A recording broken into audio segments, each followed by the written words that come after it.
అంటే పవన్ కళ్యాణ్ గారు ఒక్కరితో మొదలైన ప్రస్థానం 2014లో నేను ఒక్కడే ఈ పార్టీలో నేనే మొదలవుతున్నానని ఒక అడుగు ముందుకేశాడు. ఆయన ఏమి చీఫ్ మినిస్టర్ కొడుకు కాదు, లేకపోతే ప్రైమ్ మినిస్టర్ అల్లుడు కాదు. తన ఒక్క ప్రయాణంతో ఈరోజు ఆంధ్రదేశంలో ఎన్డీఏ ప్రభుత్వమే కాదు, మన భారతదేశంలో కూడా ఎన్డీఏ ప్రభుత్వం నిలబడడానికి కారణమైన ఏకైక నాయకుడు పవన్ కళ్యాణ్ గారు. ఆ గర్వంగా సగర్వంగా జనసేన నాయకులందరూ కూడా రేపు పండుగ చేసుకోబోతున్నాం. ఈ పండుగకు అందరూ సభను రావట్లేదు. ఆల్రెడీ చిత్తూరు జిల్లా ఆల్మోస్ట్ 18 గంటల కుప్పం నుంచి కూడా ప్రజలు వచ్చేసారు. ఆల్రెడీ నాయకులందరూ కూడా వచ్చేసారు. రేపు ప్రపంచవ్యాప్తంగా పవన్ కళ్యాణ్ గారిని అభిమానించే వాళ్ళందరూ కూడా వస్తున్నారు.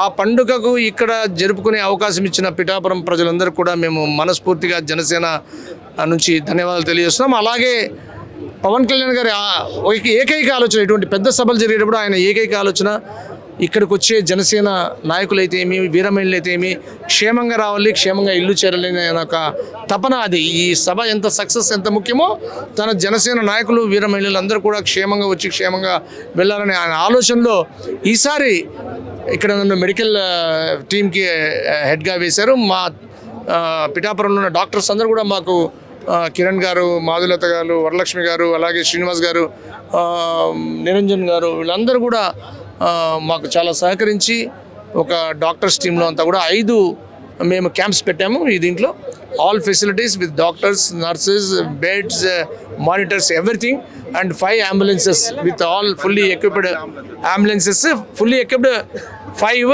అండ్ స్మాల్ అంబులెన్సెస్ ఒక 8 ambulances. సో ప్రతి ఒక్క మెడికల్ క్యాంప్ టెంట్ దగ్గర అంబులెన్సెస్ కూడా రెడీగా ఉంటాయి. బేసిక్ ట్రీట్మెంట్ ఇక్కడ చేస్తాం.